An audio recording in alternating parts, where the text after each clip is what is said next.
Saint Maximilien was the founder of the Militia of the Immaculata, and he is a saint in the Roman Catholic Church. Maybe it's not a bad time to explain a little incident that happened to him when he was a boy. Because his mother and father had to work as weavers, they had to leave home, and as the oldest child, he was put in charge of the household and given basically 2 jobs by his mother.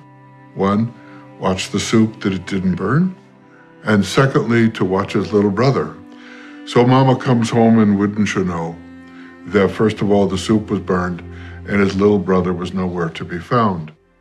And the mother, as all mothers want to say, exclaimed to him, "Raymond, what is going to become of you?" He was a very sensitive boy, and this touched his heart deeply with sorrow. And he ran off to the local church before the statue of Our Lady, and he threw himself down on his knees, and he asked her a question: "What is to become of me?" Our Lady appeared to him and offered him 2 crowns. One, the white crown of purity, and the red crown of martyrdom. And in a kind of burst of generosity, the little boy said, "I choose both." And that became, in a certain sense, the remote way that he would ultimately found the Militia of the Immaculata.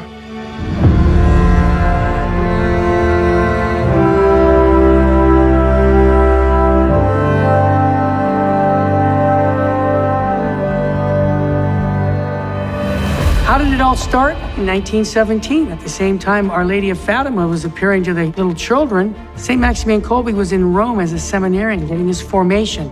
And what happened? He saw the Masons marching in front of St. Peter saying that Satan is going to reign. So he saw this great demonstration against the church, and he says, okay, they have an army that wants to destroy the teachings of the faith. So I am going to try to create a spiritual army that's going to counteract this. And so he decides, as this young man, to start the Militia Immaculata.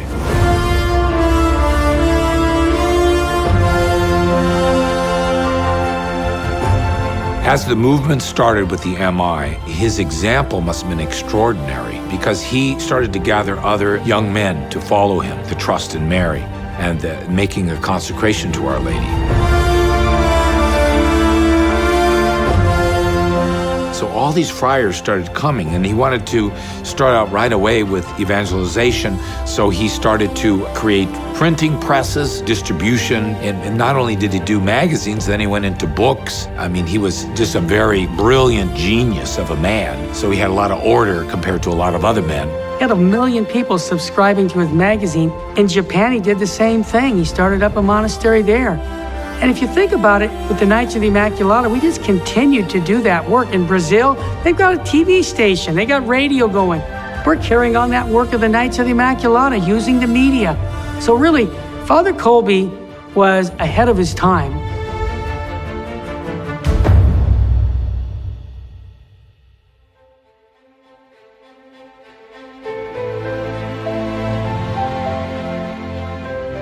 The MI is a way to express that missionary discipleship by giving ourselves to Our Lady, to the Immaculata, and becoming her instruments in the conversion and sanctification of others. And so when people want to be formed in the image of Christ, the best way is to do it through Mary, because Jesus was formed in her womb. And so she forms us so that we can be those instruments for the evangelization of others. Maximilian wanted to establish the kingdom of the most sacred heart of Jesus through the MI. And so we who are consecrated to Our Lady can be allowed to be instruments in that. First, beginning with ourselves. That conversion and sanctification has to begin with ourselves. Then those around us. And then Maximilian says the entire world.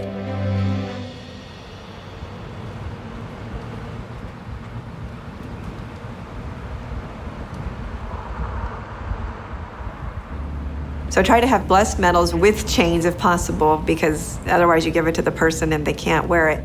I have them in my purse in the car, and when I meet someone or when it seems appropriate to give someone, a homeless person or anyone, a medal, I tell them my name, talk to them learn a little bit about them, and then explain something about the medal. That I just try to keep it simple, that Mary's your mother in heaven. She's looking out for you. She'll help you and works miracles, and wear it and see what happens. Consecration is about you and Mary, and it is about your commitment to Mary and Mary's commitment to you. Is simply giving yourself to Our Lady in the manner that Jesus, he came into the world in the incarnation through Mary. And so we want to come to Christ through, with, and in Mary.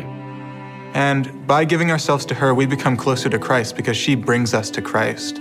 She forms Christ in our souls, and she brings us into deeper union with him. Consecration to Mary is surrender, which is kind of scary for people, but I personally find so much peace in consecration and in just surrendering myself to Mary and God. There's a comfort in that. There's a great deal of comfort in not having it be on your shoulders. I personally stress out about a lot of things, but it's like, well, I can turn to Mary. Mary's there for me. I don't have to worry, like she's got my back. Our Lady's at one level very much like, you have to put your work in for me. Like, you're going to earn this. I'm not going to do it all for you. But at the other hand, she's like, I can win some things over. I can do some things.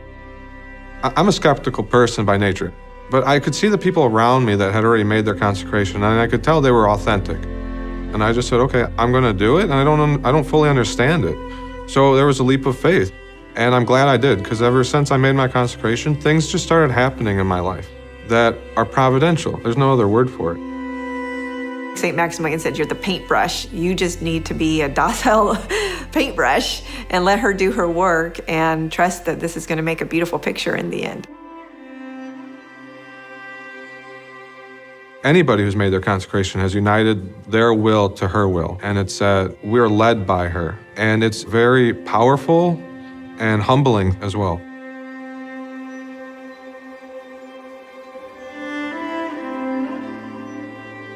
When we're baptized into the church, we're baptized into Christ. Christ becomes our brother. But through consecration, we acknowledge Mary as our mother. We give ourselves to her totally, as Saint Maximilian would say, so that we can give ourselves totally to Christ.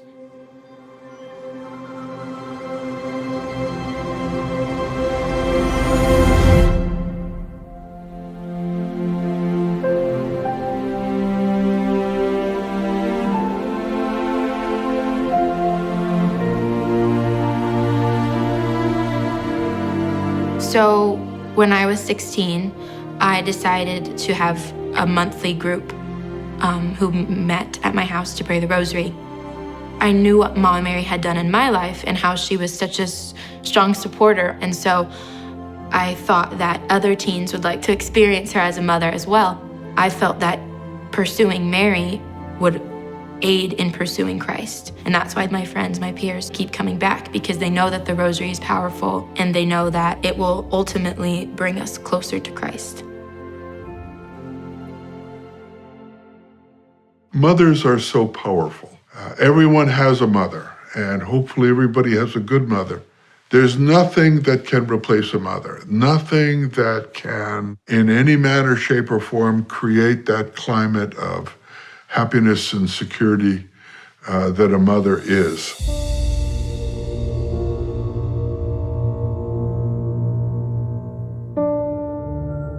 She helps me when I'm down, when I need an extra little boost. She's there for me. She never turns her back, and I love her very much. And the thing about a mother is you don't love everybody the same way. It's not different levels, it's just different approaches. That's how I feel her in my life. Using even my weaknesses, using tendencies I have, using strengths, and also helping me not to be afraid to go into the unknown.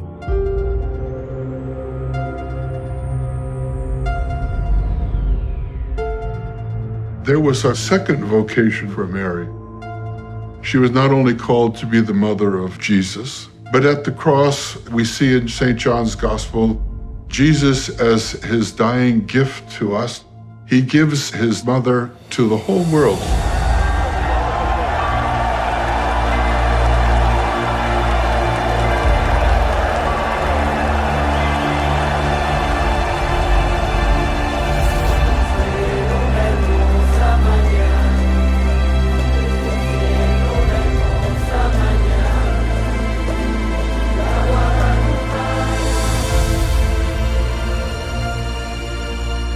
One of the ways in which she mothers us is she helps us grow closer to the Lord, to Christ. And she also helps us become more like Christ. So through Mary, Christ is almost like, you might almost say, reborn in our souls, in us.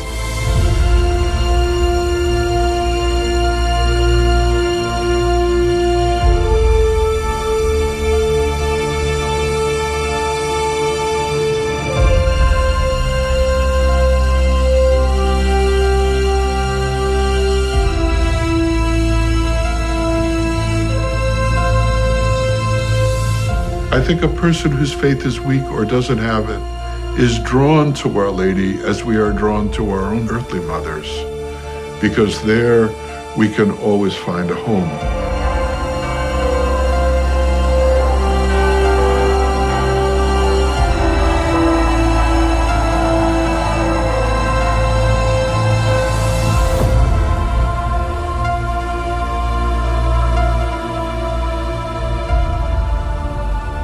And that is exactly what she means to me, that I have this heavenly mother who keeps me in touch with her son.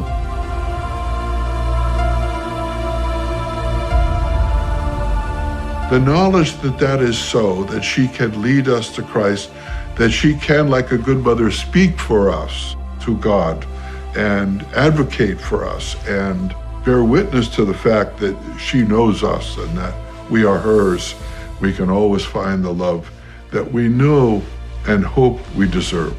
And so Mary leads us, as only a mother can, into a more spiritual, deepened relationship. And she uses us because her mission didn't end upon her assumption into heaven. It continues within the church through us, through her children.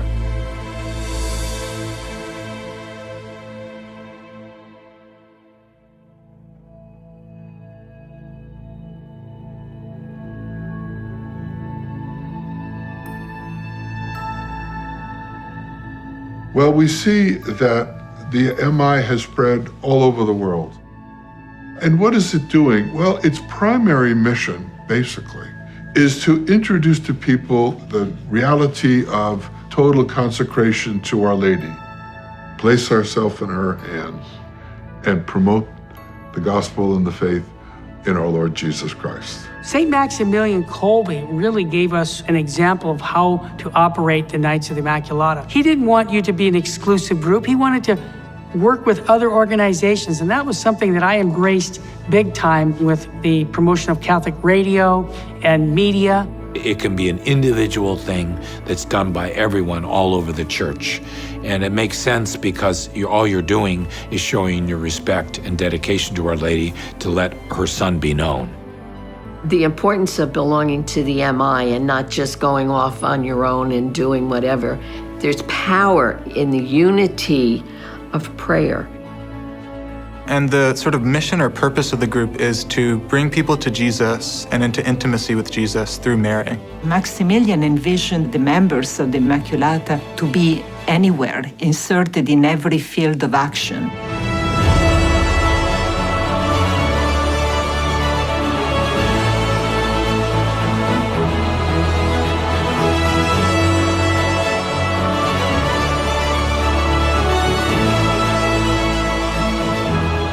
Everything about the Immaculata, about the total consecration, if it's lived well, if it's lived daily, leads to that, to be another Christ in the world.